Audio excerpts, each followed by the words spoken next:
இன்னைக்கு மாங்காய் வச்சு மோர் குழம்பு செஞ்சு காட்ட போறேன்.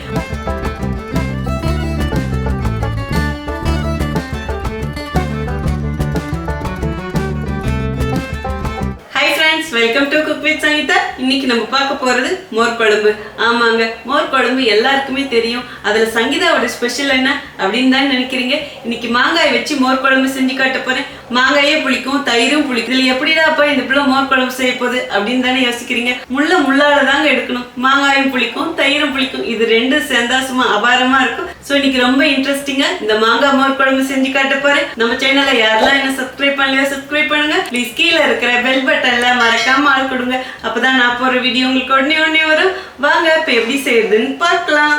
மாங்காய் மோர் குழம்பு வைக்கிறதுக்கு 2 கிளிமுக்கு மாங்காய் எடுத்து நல்லா பெருசா கட் பண்ணி வச்சிருக்கேங்க. மாங்காய் சீக்கிரம் வெந்துடும், அதனால ரொம்ப சின்ன பீஸா போடக்கூடாது. இந்த சைஸாவது இருக்கணும். அதே மாதிரி மாங்காய் பழமா இருக்கக்கூடாது, நல்லா காயா இருக்கணும். நான் கிளிமுக்கு மாங்காய் எடுத்திருக்கேன். ஈவன் நீங்க உங்ககிட்ட என்ன மாங்காய் இருக்கோ அதுல கூட செய்யலாம். அதாவது புளிப்பு இருக்கிறதுலயும் செய்யலாம், இல்லாததுலயும் செய்யலாம். இப்போ இந்த மாங்காய் அப்படியே ஒரு பக்கம் வச்சிடுங்க. இப்போ மோர் குழம்புக்கு தேவையானதெல்லாம் ஃபர்ஸ்ட் அரைச்சிக்கலாங்க.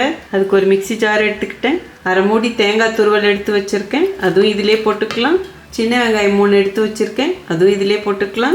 சின்னதா ஒரு துண்டு இஞ்சி போட்டுக்கலாம். இஞ்சி 2-3 கட் பண்ணி போடுங்க, அப்பதான் நல்லா அரையும். ஒரு டீஸ்பூன் ஜீரகமும் போட்டுக்கலாம். காரத்துக்கு ஏற்ப பச்சை மிளகாய் போட்டுக்கலாம். இந்த பச்சை மிளகாய் சின்னதா இருக்கிறதுனால நான் நிறைய போட்டிருக்கேன். ஸோ நீங்க பார்த்து போட்டுக்கோங்க. இன்னைக்கு நம்ம மாங்காய் மோர் குழம்பு தான் வைக்க போறோம். ஸோ இதோடய நம்ம மாங்காயும் போட்டு அரைக்கணும். இப்போ கட் பண்ண மாங்காயிலேருந்து ஒரே ஒரு பீஸ் இதில் போட்டுக்கலாம். இதில் தேவையான அளவு தண்ணி ஊற்றிக்கலாங்க. இப்போ இது நல்லா நைஸாக அரைச்சி எடுத்துகிட்டு வந்துடுறேன். தேங்காயை நல்லா நைஸாக அரைச்சி எடுத்துகிட்டு வந்துட்டேங்க. இந்த மாதிரி இருக்கணும். இப்போ அரைச்ச தேங்காயை அப்படியே ஒரு பக்கம் எடுத்து வச்சுருங்க. அடுத்தது 300 ml தயிர் எடுத்து ஒரு மிக்சி ஜார்ல போட்டிருக்கேங்க. நம்ம எடுக்கிற தயிர் ரொம்பவும் புளிக்க கூடாது, மீடியம் புளிப்பா இருக்கிற மாதிரி எடுத்துக்கோங்க. இப்போ இது லேசா அடிச்சு எடுத்துட்டு வந்துடுறேங்க. அவ்வளோதாங்க.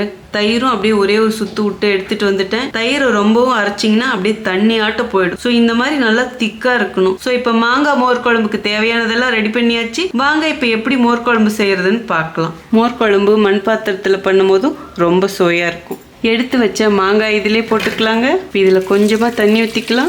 200 ml தண்ணி ஊற்றுங்க, கரெக்டாக இருக்கும். தண்ணி அதிகமாக ஊற்றுனீங்கன்னா மோர் குழம்பு அப்படியே தண்ணி ஆட்டம் ஆகிடும். ஜஸ்ட் இந்த மாங்காய் வேகிறதுக்கு மட்டும்தாங்க தண்ணி ஊற்றணும். இப்போ அடுப்பணல் ஃபுல்லாக வச்சுடுங்க. மாங்காய் வேகும் போதே இதில் அரை டீஸ்பூன் மஞ்சள் பொடி போட்டுடலாங்க. இப்படி நல்லா மிக்ஸ் பண்ணி கொடுங்க. மாங்காய் போட்டதுக்கப்புறம் ஒரு கொதி வந்துடுச்சுங்க.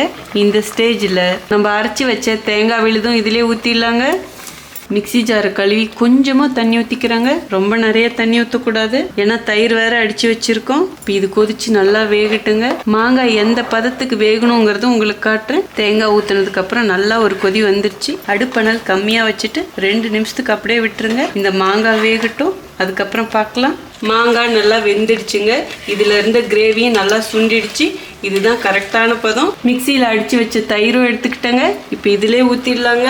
கொஞ்சம் கொஞ்சமாக ஊற்றிக்கிட்டே அப்படியே நல்லா மிக்ஸ் பண்ணி கொடுங்க, இல்லைன்னா திரிஞ்சிடும்.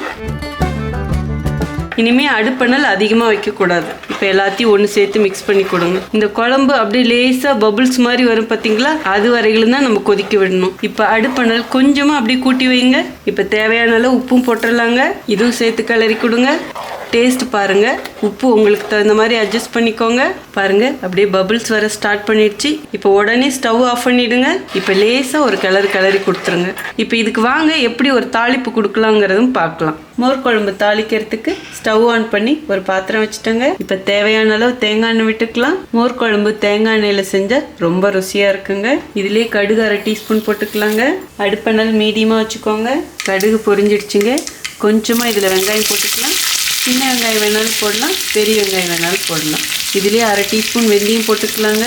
இப்போ எல்லாத்தையும் ஒன்று சேர்த்து மிக்ஸ் பண்ணி கொடுங்க.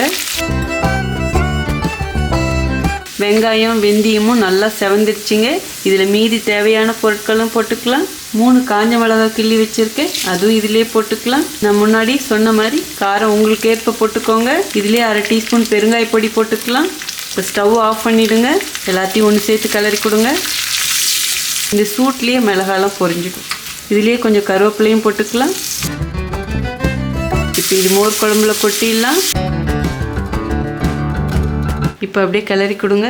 நான் இன்னைக்கு தேங்காய் எண்ணெய் போட்டு தாளிச்சிருக்கேன். ஈவன் நீங்கள் நெய் போட்டு கூட தாளிக்கலாம், அவ்வளோ சூப்பராக இருக்கும். சூப்பராக மணக்க மணக்க நம்ம மாங்காய் மோர் குழம்பு ரெடி ஆயிடுச்சு.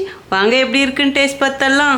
இப்போ எப்படி இருக்குன்னு டேஸ்ட் பார்க்கறதுக்கு முன்னாடி உங்களுக்கு தேவையான டிப்ஸ் கொடுத்துட்றேன். இதுக்கு மெயினாக டிப்ஸ்ன்னு பார்த்தீங்கன்னா, நான் போட்ட ஒவ்வொரு பொருட்களும் இதுக்கு அவ்வளோ சுவை கொடுக்கும். அதே மாதிரி நான் போட்ட அளவையும் ஃபாலோ பண்ணிக்கோங்க. நீங்கள் மாங்காய் புளிப்பானதாகவும் போடலாம், புளிப்பு இல்லாமலும் போடலாம். ஏன்னா தயிரில் கொஞ்சம் புளிப்பு இருக்கிறதுனால அதை காம்பன்சேட் பண்ணிக்கும். எப்பயுமே மோர் குழம்புனா பூசணிக்காய், வெண்டைக்காய், சேனக்கிழங்கு இந்த மாதிரி தான் செய்வோம். பட் நீங்கள் மாங்காயில் செஞ்சு பாருங்க, ரொம்ப சுவையாக இருக்கும். மெயினாக சுட சுட சாதத்தில் இதை வச்சு சாப்பிடும்போது அவ்வளோ பிரமாதமாக இருக்கும். ஸ்கூலுக்குலாம் இந்த மாதிரி குழந்தைங்களுக்கு செஞ்சு கொடுத்தீங்கன்னா ரொம்ப விரும்பி சாப்பிடுவாங்க. குழம்பு திக்காகிறதுக்காக அரிசியோ பருப்போ எதுவுமே போடல, ஆனாலும் திக்கா இருக்கு பாருங்க. ஸோ அதுக்கு நான் சொன்ன அளவுகளும் நான் போட்ட பொருட்களும் தான் ரொம்ப முக்கியம். ஸோ நான் என்ன அளவு சொன்னனோ ப்ளீஸ் அதை அப்படியே ஃபாலோ பண்ணுங்க. ஸோ இந்த அளவுக்கு நீங்க தெரிஞ்சுக்கிட்டாலே இந்த மோர் குழம்பு சூப்பரா செஞ்சிடலாங்க. இப்போ எப்படி இருக்குன்னு சாப்பிட்றதுக்கு நான் சாதம் எடுத்துட்டு வந்துடுறேன்.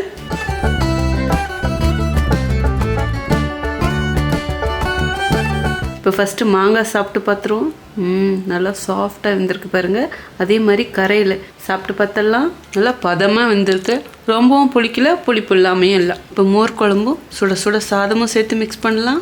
சாப்பிட்டு பார்த்தலாங்க. சூப்பராக இருக்குது. புளிப்பு அப்படியே கரெக்டாக இருக்குது. அந்த வெந்தயம் போட்டோம் பார்த்தீங்களா, அதுவும் நல்ல ஒரு சுவையை கொடுக்குது. சூப்பராக இருக்குங்க. மஸ்ட் ட்ரைன்னு சொல்லுவேன். ஸோ கண்டிப்பாக உங்கள் எல்லாருக்கும் இந்த ரெசிபி ரொம்ப யூஸ்ஃபுல்லாக இருக்கும். ஸோ நீங்களும் ட்ரை பண்ணி பார்த்துட்டு எப்படி இருக்குன்னு சொல்லிட்டு கமெண்ட் பாக்ஸில் சொல்லுங்கள். உங்களுக்கு இந்த ரெசிபி பிடிச்சதுன்னா ப்ளீஸ் மறக்காமல் ஃபர்ஸ்ட் ஒரு லைக் கொடுத்துருங்க. ரொம்ப ரொம்ப பிடிச்சதுன்னா உங்கள் ஃப்ரெண்ட்ஸ் அண்ட் ஃபேமிலிக்கு ஷேர் பண்ணுங்கள். நீங்கள் இதுவரையில் எனக்கு கொடுத்துட்ருக்க அன்புக்கும் ஆதரவுக்கும் ரொம்ப ரொம்ப நன்றி. உங்களுக்கு என்ன ரெசிபி வேணுமோ ப்ளீஸ் அதுவும் கமெண்ட் பாக்ஸில் சொல்லுங்கள். இதே மாதிரி அடுத்த ஒரு ஸ்பெஷல் ரெசிபியில் பார்க்கறதுக்கு முன்னாடி ஒரு ஹம்பிள் ரிக்வஸ்ட் இருக்குது. ஃபேஸ்புக்லேயும் நமக்கு குக் வித் சங்கீதா பேஜஸ் இருக்குது. ப்ளீஸ் அப்படியே லைக் பண்ணி ஃபாலோ பண்ணிக்கோங்க. அடுத்த ஒரு ஸ்பெஷல் வீடியோவில் சந்திக்கலாம். Until then, see you. Bye bye. Love you all.